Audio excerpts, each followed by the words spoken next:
ग्रामीण आत्मनिजुक्ति प्रशिक्षण सभागृह विकसित ओडिशा सम्मेलन अनुष्ठित। गजपति जिला पारलाखेमुंडी स्थित ग्रामीण आत्मनिजुक्ति प्रशिक्षण सभागृह आज विकसित ओडिशा सम्मेलन अनुष्ठित होईछि।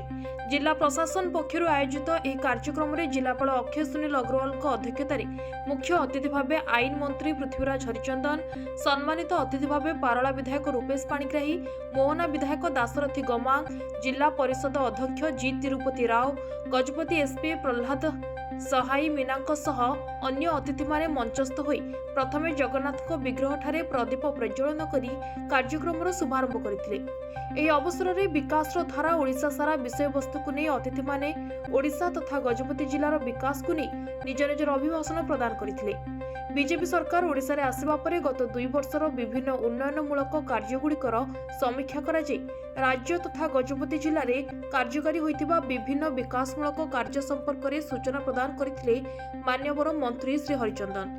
यह कार्यक्रम में समस्त विभागीय अधिकारी एवं कर्मचारी मानक सह जनसाधारण उपस्थित रहिथिले।